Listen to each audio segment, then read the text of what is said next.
हमारे अभ्यर्थी एक पारदर्शी और निष्पक्ष प्रक्रिया से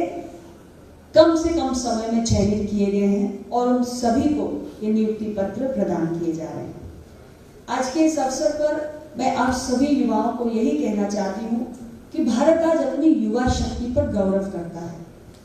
भारत दुनिया का एक ऐसा देश है जहां पर सबसे बड़ी युवा आबादी है और हम मानते हैं कि यह हमारी सबसे बड़ी ताकत है।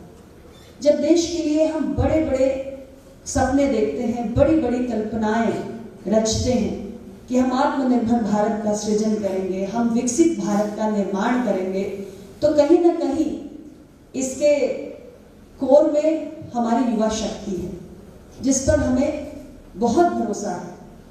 और हम ये मानते हैं कि अगर हमें आत्मनिर्भर भारत का निर्माण करना है, अगले 25 वर्षों में हमें विकसित भारत बनाने की यात्रा को तय करना है, तो इसमें सर्वाधिक योगदान हमारी युवा शक्ति का होने जा रहा है। और भारत ही इस बात से परिचित नहीं है, अभी तो दुनिया के तमाम देश आज इस बात का आभास कर रहे हैं कि भारत के पास जो युवा शक्ति है वैसी हमारे देशों के पास नहीं है। इसलिए हम ये समझते हैं कि आने वाले समय में न केवल हमारे अपने देश की जो प्रगति की यात्रा होगी उसमें युवाओं का योगदान होने जा रहा है, अपितु दुनिया के तमाम देशों में भारत के युवा अपने शिक्षा से, अपने कौशल से, अपने सामर्थ्य से उन देशों के उन्नति की यात्रा में भी योगदान देने जा रहे हैं। तो रोजगार मेला एक ऐसा प्रयास है जहां हम युवाओं के सामर्थ्य को एक अवसर देना चाहते हैं, उनके आर्थिक प्रगति का एक अवसर, और इसके लिए हमारी सरकार प्रतिबद्ध है। यह हमारी सरकार का तीसरा कार्यकाल है। प्रधानमंत्री श्री नरेंद्र मोदी जी के नेतृत्व में पिछले 10 वर्षों में 2 कार्यकालों में हमने बहुत सारे ऐसे प्रयास किए अपने कार्यक्रमों के माध्यम से, नीतिगत निर्णयों के माध्यम से, योजनाओं के माध्यम से, कि हमारे युवा शक्ति का जो सामर्थ्य है उसका बेहतर ढंग से उपयोग हो सके। यदि आप पिछले 10 वर्षों की यात्रा पर नजर डालें तो सरकार के ऐसे तमाम पहल रही अलग अलग कार्यक्रमों के माध्यम से, stand up India, startup India, मुद्रा योजना, हमारी production linked incentive scheme, PLI scheme, आत्मनिर्भर भारत योजना, रोजगार योजना का पैकेज, स्वनिधि योजना, प्रधानमंत्री विश्वकर्मा योजना, ये ऐसे तमाम योजनाएं चली जिन्होंने समाज के कोने कोने में जाकर हर वर्ग से युवाओं को आगे बढ़कर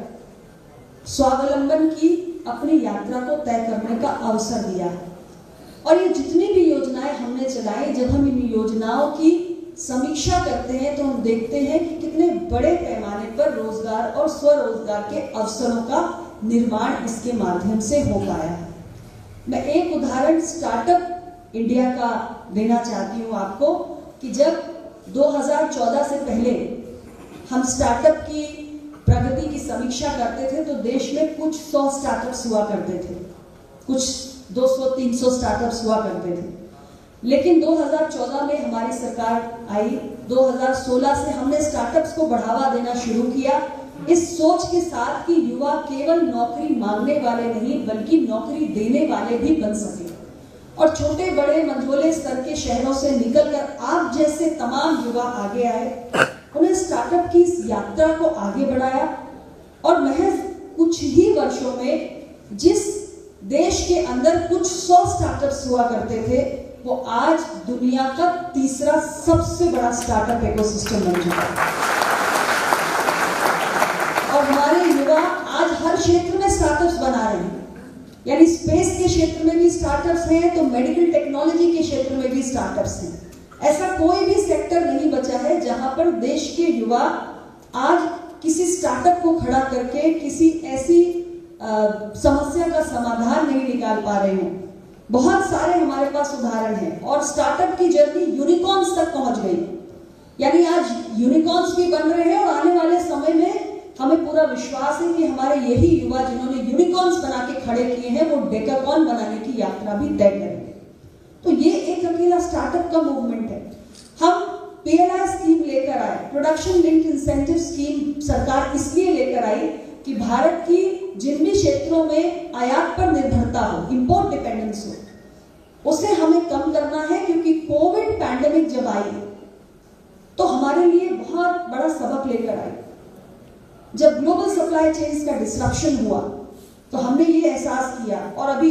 जो तमाम जियोपॉलिटिकल सिचुएशंस आपके सामने विकसित हुई हैं,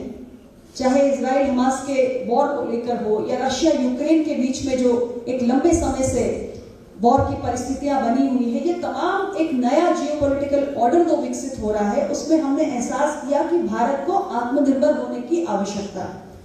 और पीएलआई स्कीम कहीं ना कहीं उसी हमारी सोच का परिणाम है कि हमें हर क्षेत्र में